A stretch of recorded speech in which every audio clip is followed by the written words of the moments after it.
Halo, Taurus elemen tanah, gimana kabar teman-teman hari ini? Semoga baik dan sehat selalu untuk teman-teman Taurus ya.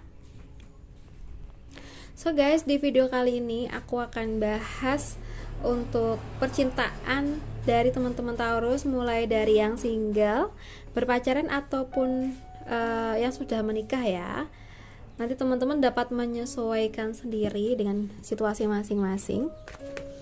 Well, kita lihat dulu nih buat yang single.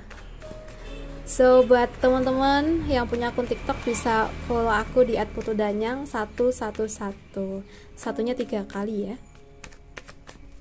Oke, Taurus, ini kok kecampur sama deck lain. Maaf ya. Yang single, well, kita punya Ten of Pentacles.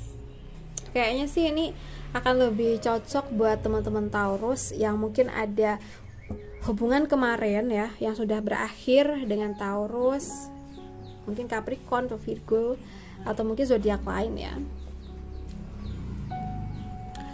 Aku ngerasa buat kamu yang single ini tuh sebenarnya lebih ke arah stabilitas masa depan dan pondasi yang kuat ya. Jadi meskipun kamu lagi single, sebenarnya kamu udah mulai mikir serius. Kalau aku pacaran lagi, aku maunya yang jelas, yang bisa diajak bangun masa depan, bukan main-main gitu. Bisa jadi kamu lagi fokus ke karir, ke keuangan, atau keluarga dulu ya. Bukan karena gak mau pacaran, tapi karena kamu udah di titik dimana cinta itu harus punya arah. Dan jujur aja, kamu gak pengen buang waktu buat sesuatu yang enggak pasti gitu.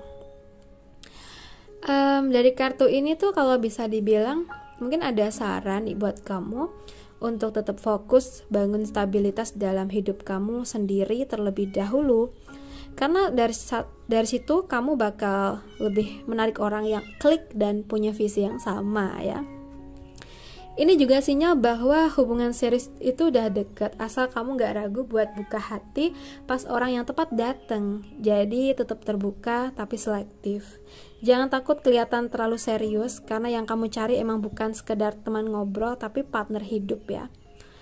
Kalau kamu dapet sinyal dari seseorang yang kelihatannya udah mapan, dewasa dan sevisi, itu worth it buat dikasih kesempatan. Tapi tetap pakai standar dan intuisi kamu yang kuat itu ya, oke? Jadi intinya mungkin kamu lagi di fase kuat dan siap buat hubungan yang berjangka panjang. Jangan terburu-buru, tapi juga jangan nutup pintu. Cinta yang kamu mau tuh gak jauh, dan kamu lagi menuju hal itu ya. Kamu mungkin lagi menjemputnya nih secara gak langsung. Oke, kita bahas buat kamu yang udah berpacaran, buat teman-teman yang udah berpacaran untuk minggu kedua ini.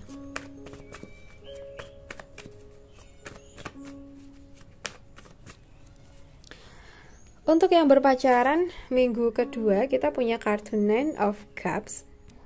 Aku ngelihat di sini tuh mungkin kamu lagi ada di fase yang puas, nyaman, dan bersyukur banget sama hubungan kamu yang sekarang ini.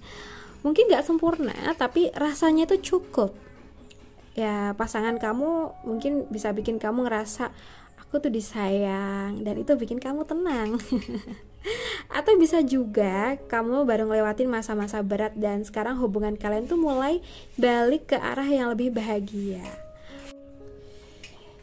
Intinya kayak semua usaha tuh mulai terbayar dan kalian lagi nikmatin hasilnya. And then kartu ini mungkin ada saran atau mungkin mengarahkan kita buat bener-bener nikmatin momen yang terjadi di minggu ini. Jangan overthinking atau ngebayangin nanti kalau rusak gimana nih momen ini gitu. Nah, Taurus kadang suka khawatir ya kalau semua berjalan terlalu baik, padahal sekarang tuh waktunya buat kamu bersantai dan bersyukur ya.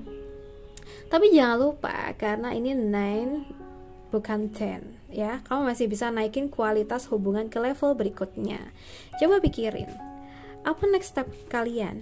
Komitmen yang lebih serius, goals bareng, Pokoknya kalau kamu bahagia sekarang, itu pondasi yang kuat buat bikin masa depan yang lebih solid ya.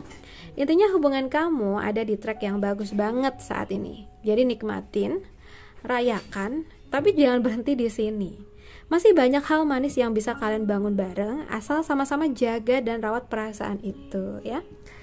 Oke, kita bahas buat kamu yang udah nikah. Buat kamu yang udah nikah di bulan Mei minggu kedua. Buat kamu yang udah nikah di bulan Mei minggu kedua ini.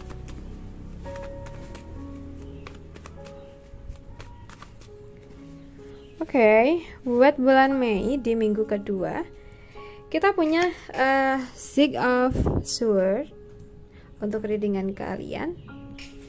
Untuk yang udah nikah di sini tuh kalau yang aku lihat kartu ini nunjukin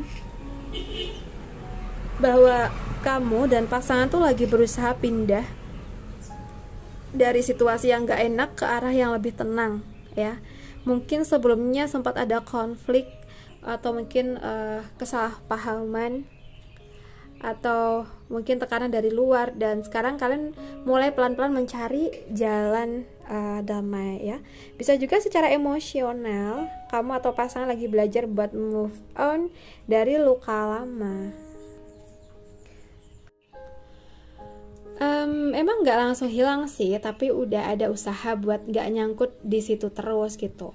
Hubungan kalian mungkin nggak terlalu heboh ya sekarang, tapi itu karena lagi fokus ke pemulihan. Ini fase transisi ya. Oke, yang mungkin perlu kamu perhatiin di sini tuh, kartu ini sepertinya tuh menyarankan atau ngajakin kamu buat saling dukung dalam proses ini. Walaupun perjalanannya tuh pelan, jadi jangan buru-buru nuntut semuanya jadi baik-baik aja dalam semalam ya. Jadi jangan nuntut semuanya tuh bisa baik-baik aja dalam semalam. Healing dalam pernikahan tuh proses tim, bukan balapan ya. Karena kan kamu sama pasangan ya, jadi sebutnya tuh proses tim. Kalau kamu lagi ngerasa pasangan kamu agak menjauh atau lebih pendiam, bukan berarti dia nggak peduli ya. Bisa jadi dia tuh lagi mikirin banyak hal atau nyembunyiin dirinya juga. Coba deh pelan-pelan bangun komunikasi yang tenang, bukan konfrontatif ya. Dan yang penting ya, jangan sendiri. Kalau kamu butuh bantuan, boleh banget melibatkan orang yang bisa dipercaya, kayak konselor ya. Mungkin bisa berkonsultasi ke orang-orang yang lebih senior, atau bahkan ngobrol dari hati ke hati sama orang terdekat ya. Intinya hubungan kalian tuh lagi berlayar dari badai menuju air yang lebih tenang. Butuh kesabaran pastinya ya, tapi ini langkah ke arah yang lebih baik. Jadi pegang tangan pasangan kamu dan percaya, meskipun pelan, kalian tuh bisa sampai ke tempat yang lebih damai. Asal jalan bareng, bukan saling tinggalin. Oke, buat teman-teman semuanya, aku rasa cukup dulu. Semoga readingan ini bisa bermanfaat. Dan terima kasih udah nemenin aku sampai akhir. Salam santun, salam rahayu buat semuanya. Bye-bye.